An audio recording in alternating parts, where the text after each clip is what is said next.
जी news portal देख रहे सभी दर्शकों को मेरा बहुत बहुत नमस्कार। और आज है तारीख 24 और बार है मंगलवार, यानी दिन भर की तमाम अपडेट और दिन भर की तमाम खबरें, क्या कुछ घटित हुआ, क्या कुछ ऐसी खबरें हैं जिनका सीधा रास्ता आपसे है, जो सीधी आपसे जुड़ी हुई है और जिनको आपके लिए जानना बहुत ज़रूरी है। देखिए, आसपास की जितनी भी हलचल होती है उनको जानने के लिए हमेशा आप बेताब रहते हैं, क्योंकि राष्ट्रीय लेवल की, इंटरनेशनल लेवल की जो खबरें होती हैं उनको तो हम बड़े चैनलों के माध्यम से देख लेते हैं, अखबारों के माध्यम से हमें पढ़ लेते हैं, लेकिन हमारे आसपास क्या कुछ घटित हो रहा है ये हर आदमी, हर व्यक्ति जानने को उत्सुक रहता है। और इसलिए कहीं ना कहीं एक लोकल चैनल की या एक अच्छे चैनल का जो महत्व है वो बढ़ जाता है। और जी न्यूज़ पोर्टल ने हमेशा इस बात का ख्याल रखा है और दर्शकों की अपेक्षाओं पर हम खरे भी उतरें कि लगातार जब आपने कहा है और आपके जो सलाह और सुझाव हैं उनको मानने का हमने प्रयास किया कि गंगापुर के अलावा अब हम सवाई माधोपुर ज़िले की है या करौली की है, भरतपुर की है, धौलपुर की है, यहाँ से भी हम खबरें जुटाते हैं और वो तमाम खबरें हम आपको देते हैं, क्योंकि हमारे दर्शक ऑल ओवर वर्ल्ड हैं, पूरी दुनिया में फैले हुए हैं, जो यूट्यूब पर या फेसबुक के माध्यम से हमारी इन खबरों को देखते हैं। चलिए शुरुआत करते हैं आज की खबरों की और आज की अपडेट की। तो सबसे पहले केंद्र सरकार की एक बड़ी खबर है कि चीनी ऐप पर रोक लगाई है आज, और 43 चीनी ऐप हैं उन पर अब सर्जिकल स्ट्राइक किए केंद्र सरकार ने और उन पर रोक लगा दी। इससे पहले आपको याद होगा अच्छी तरीके से लगभग 150 ऐसी चीनी ऐप थी जिनको केंद्र सरकार ने हिंदुस्तान में बैन कर दिया और बहुत बड़ा झटका था ये चीनी सरकार के लिए। और आज 43 ऐप और हैं जिन पर अब केंद्र सरकार ने बैन लगा दिया है, यानी हिंदुस्तान में अब वो नहीं चल पाएंगी, रन नहीं कर पाएंगी।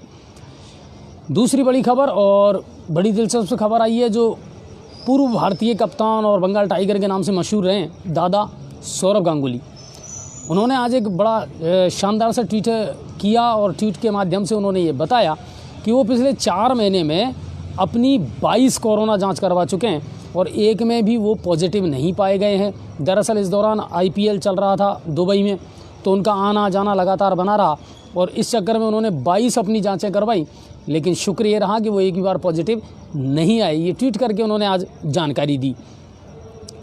अब चलते हैं राज्य की बड़ी खबरों की तरफ। राजस्थान सरकार का क्या कुछ रहा आज का, तो सबसे बड़ी खबर तो आई रीट को लेकर के। रीट भर्ती परीक्षा की जो फाइल है वो एक बार फिर शिक्षा विभाग ने भेजी है निर्वाचन आयोग को। दरअसल निर्वाचन आयोग ने पहले कुछ त्रुटियां और ऑब्जेक्शन लगा करके वो फाइल शिक्षा विभाग को भेज दी थी। उन खामियों को, उन कमियों को दूर करके और शिक्षा विभाग ने आज फिर से वो फाइल निर्वाचन आयोग को भेजी है ताकि जल्द से जल्द जो एग्ज़ाम है वो आयोजित करवाई जा सके। लेकिन समस्या ये और आ रही है साहब कि कोरोना का बढ़ता हुआ संक्रमण, नाइट कर्फ्यू ईजाद हो गया 8 जिलों में। इस चीज़ को लेकर के अब बहुत सारी एग्ज़ाम ऐसी हैं जो स्थगित भी होने के कगार पर हैं, जिनको धीरे धीरे स्थगित भी किया जा रहा है। तो बहुत सारी उहापोह की और असमंजस की स्थिति जो है वो भी बनी हुई है। लेकिन कुल मिलाकर के है कि रीट के लिए ज़रूर निर्वाचन आयोग से अनुमति मांगी है राजस्थान सरकार ने। कोरोना को लेकर के आज CM ने प्रधानमंत्री मोदी से वीडियो कॉन्फ्रेंसिंग के जरिए बातचीत की।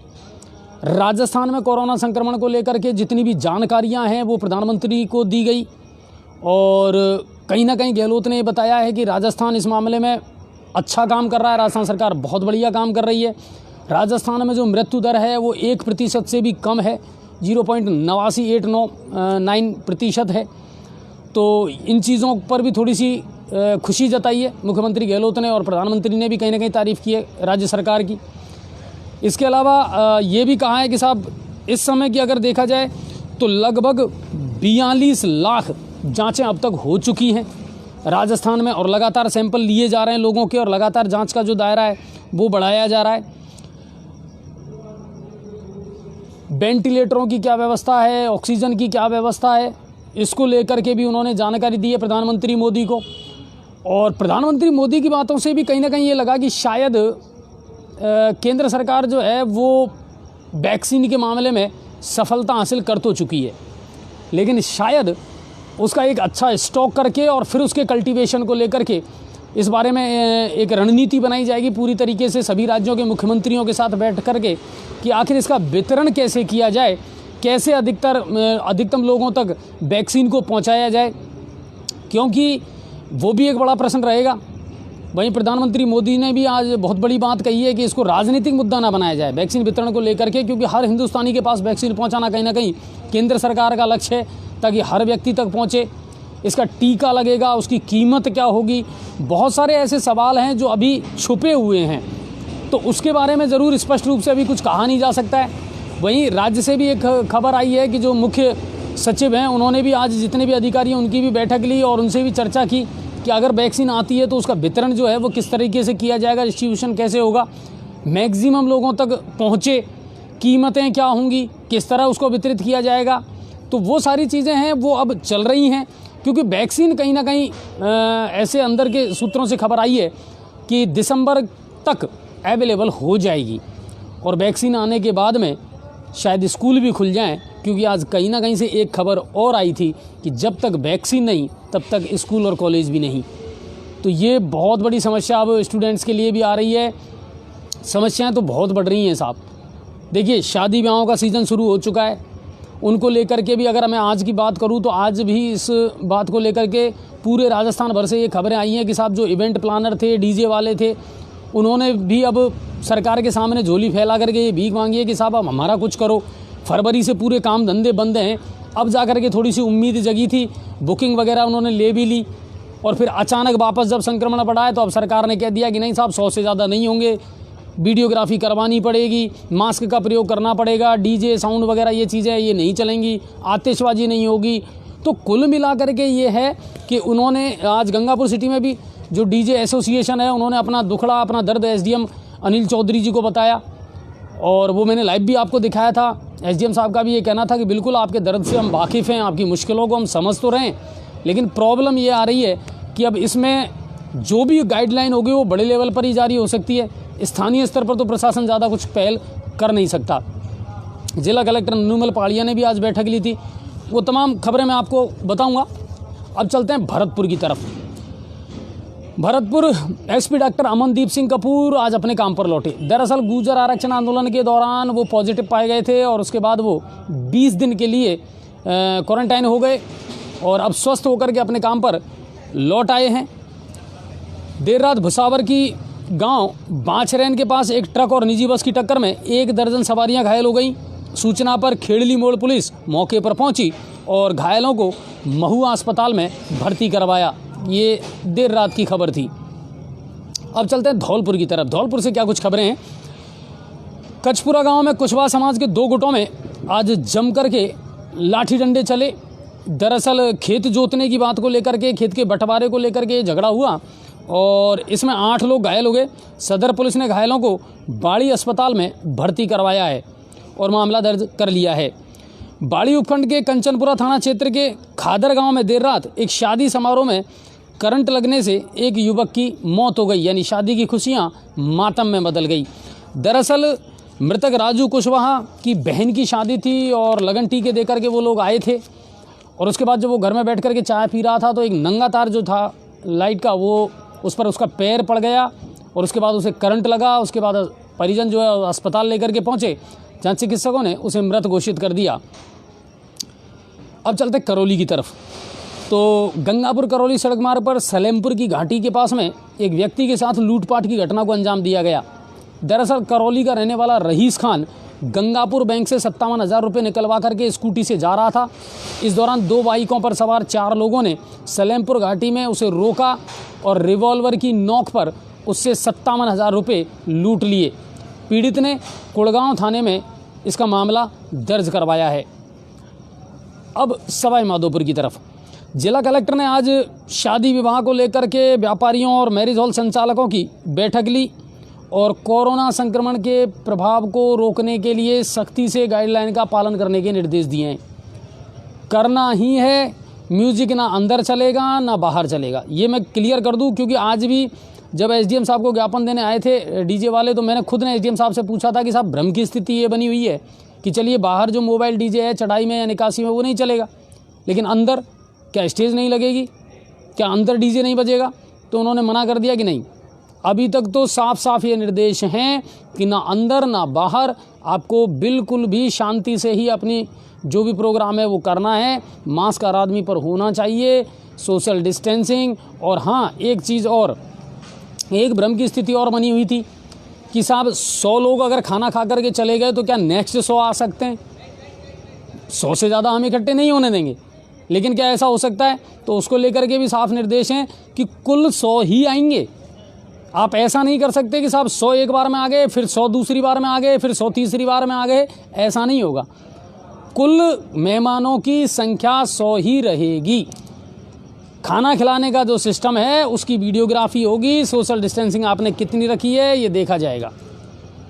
तो कुल मिलाकर के ये है कि बड़ी मुश्किल से ज़िंदगी पटरी पर लौटने लगी थी और कोरोना ने आकर के फिर कहीं ना कहीं अपना जो काला साया है वो इन खुशियों पर फिर से काबिज़ कर दिया है। तो ये बात है।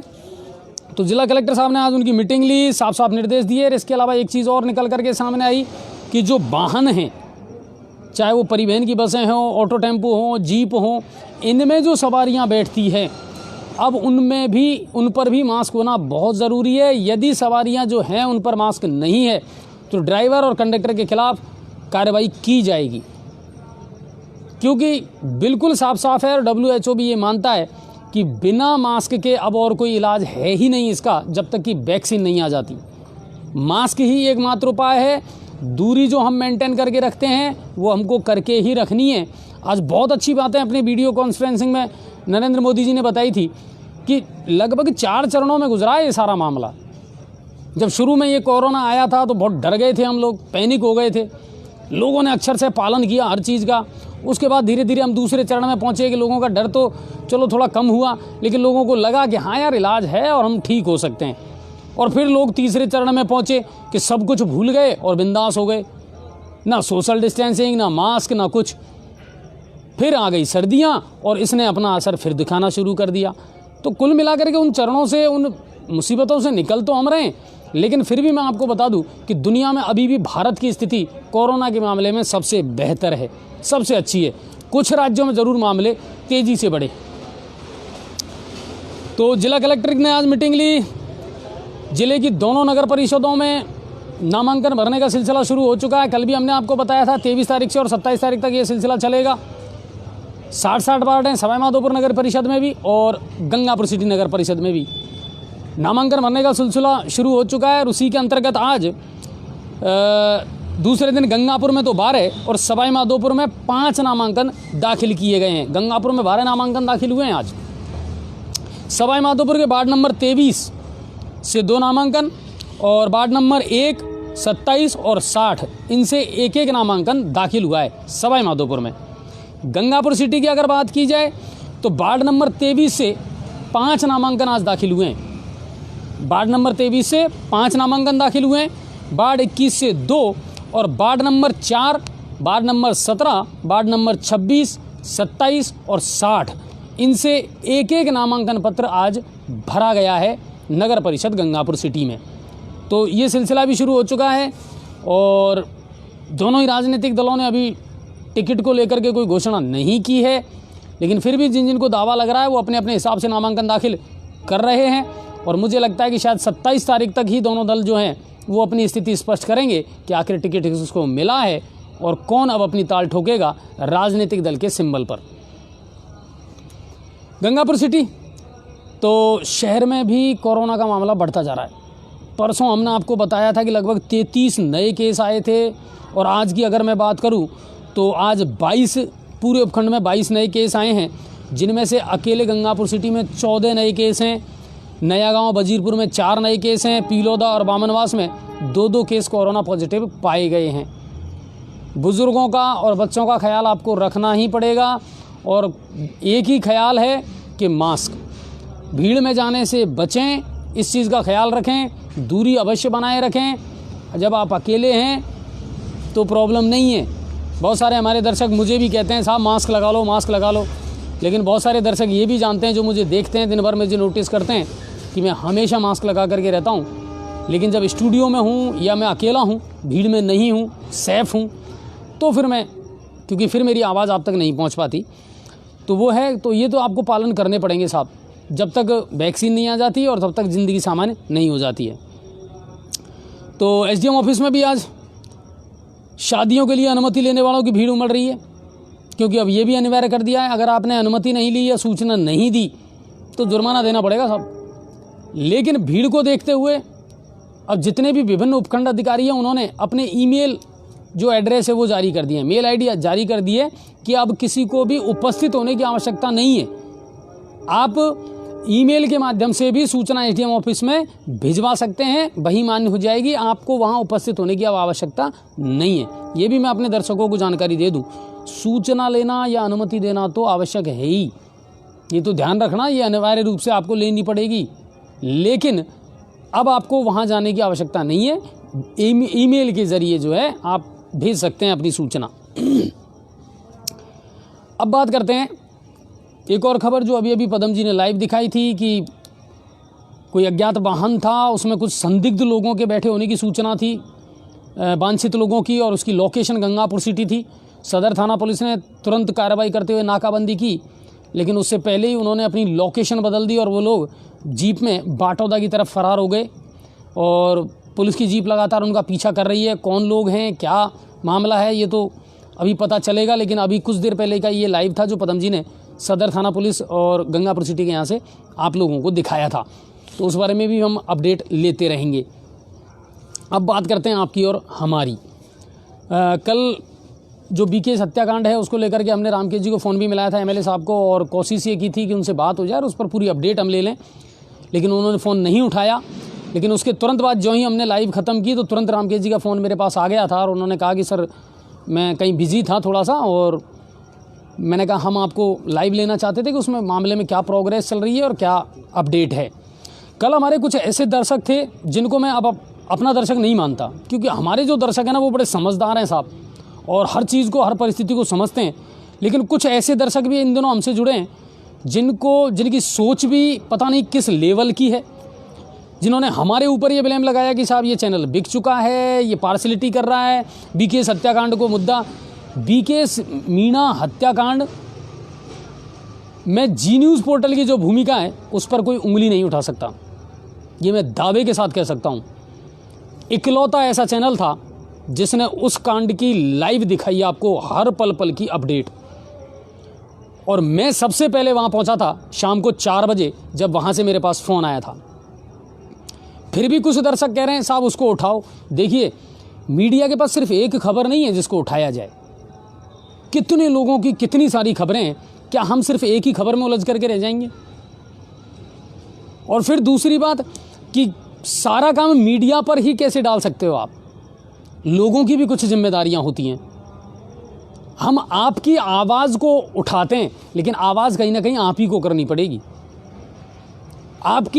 आप मतलब कुछ दर्शक ऐसे हैं जिनकी सोच ऐसी है कि खबरें उनके मुताबिक होनी चाहिए, जो उनको पसंद है, उन्हीं के हिसाब से लपेट करके आप खबरें दिखाओगे तो वो वाहवाही करेंगे, और अगर आपने नहीं दिखाई तो फिर वो आरोप लगाते हैं। ऐसे दर्शकों से मेरा निवेदन है कि प्लीज़ आप हमारा चैनल छोड़ करके चले जाएं, बहुत सारे चैनल हैं, उनको देखें, उनका मजा लें।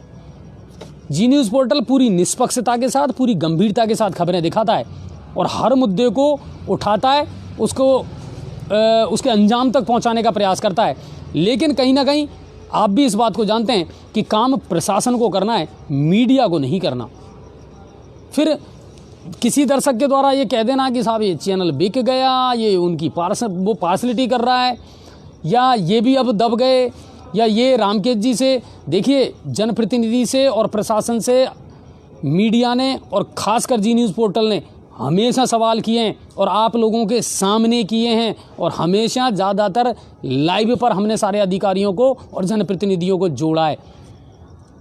हमेशा हमारी ये कोशिश रही है आपकी समस्याएं उन तक पहुंचाना और उनसे उस बारे में जवाब लेना। तो ऐसे जो दर्शक है ना, जो डॉक्टरेट दर्शक मानता हूँ मैं इनको, प्लान वाले दर्शक, प्लान करके जिनको भेजा गया है और वो अपना फ्रस्ट्रेशन निकालते हैं। ये लोग क्या है, अपनी निजी ज़िंदगी में कुछ नहीं करते, इनका काम सिर्फ उंगलियां उठाना होता है। अगर इनसे पूछा जाए कि आपने अपने समाज के लिए क्या किया है तो कोई जवाब नहीं है इनके पास।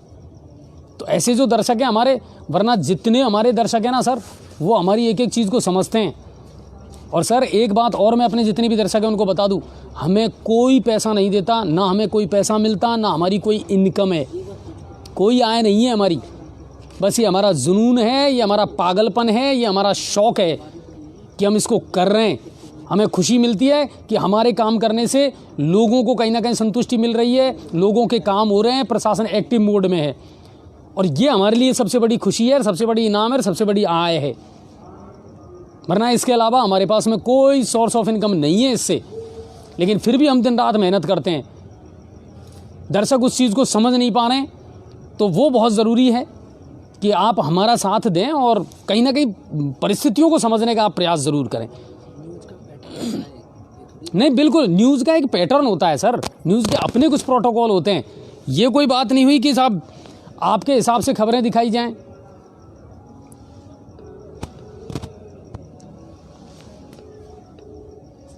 चलिए, मैं कोशिश कर रहा हूं कि एमएलए साहब से हम बातें करें आज और उनको लाइव लें।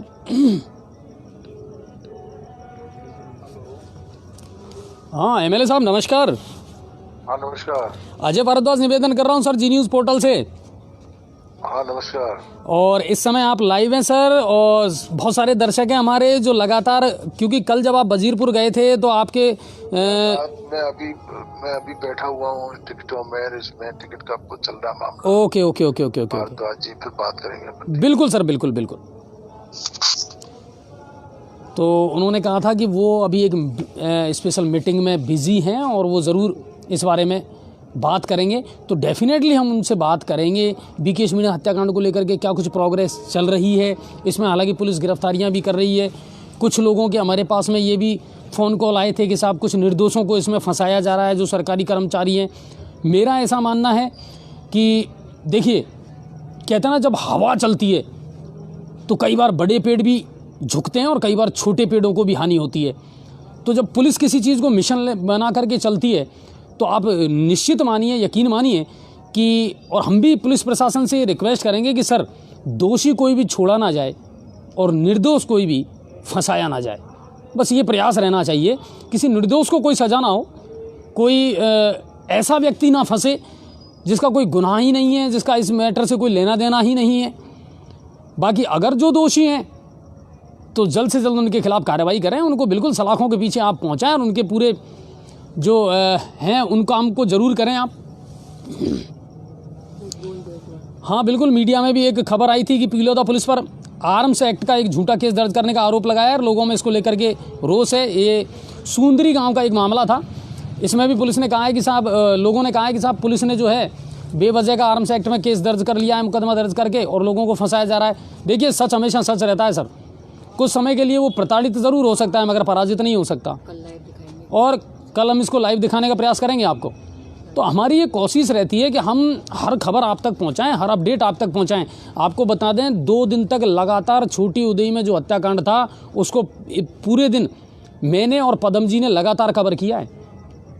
रात को 7 बजे 8 बजे हम सर्दी में वहाँ से आए हैं, भूखे प्यासे रह करके भी। इबरार हैं, इबरार भी लगातार हमारे साथ रहे, हमारे संवाददाता, यानी 3-3 4-4 रिपोर्टर हमारे बिल्कुल फील्ड में मौजूद रहे। फिर आप इस चीज़ को कैसे कह सकते हैं। और बड़ा दुख होता है सर हमारी आत्मा को कि जब हम हमारे दर्शकों के लिए इतना कुछ करते हैं और उनमें से कुछ चंद दर्शक, मैं सभी की नहीं करा, बाकी हमारे बहुत सम्मानीय हैं और सब हमारी मेहनत को, हमारी जो काम है उसकी सराहना करते हैं, मगर कुछ दर्शक कई बार ऐसे आ जाते हैं जो सिर्फ अपने चश्मे से खबरों को देखना पसंद करते हैं। उन्हें किसी और से चीज़ से कोई मतलब ही नहीं है।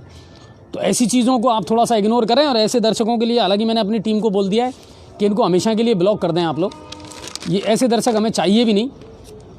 तो ये बात है। और इसके अलावा और कोई बड़ी अपडेट आज की नहीं है। आज कोशिश भी की थी कि जल्दी आपसे जुड़ें ताकि लेट ना हो। तो आप सभी का बहुत बहुत धन्यवाद, और शेयर ज़्यादा से ज़्यादा किया करें खबरों को, इसका ख्याल रखें आप।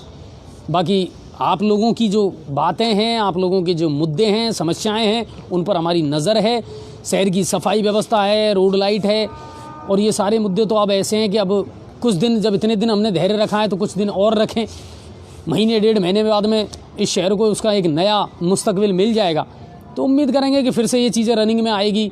सफाई है, रोड लाइट है, सड़कें हैं। बाकी धीरे धीरे काम तो चल ही रहा है। अमृत योजना में पाइपलाइन डली रही है। सैनिक नगर साइड कॉलेज से लेकर के वहाँ तक की पाइपलाइन अब डाल दी गई है। और बहुत सारे वार्ड हैं, उनमें भी अब काम शुरू होने वाला है। तो धीरे धीरे काम तो हो रहे हैं, होंगे भी, लेकिन अब 1-1.5 महीने और धैर्य रखें, फिर देखते हैं क्या होता है। और हम हमारी जो कोशिशें हैं, हमारी जो बात है, वो लगातार हम प्रशासन तक पहुंचाते रहेंगे। आप दर्शकों का प्यार, आपकी शुभकामनाएं हमारे साथ इसी तरह बनी रहें और भरोसा बना रहे। आप सभी का बहुत बहुत धन्यवाद। जय हिंद और जय भारत।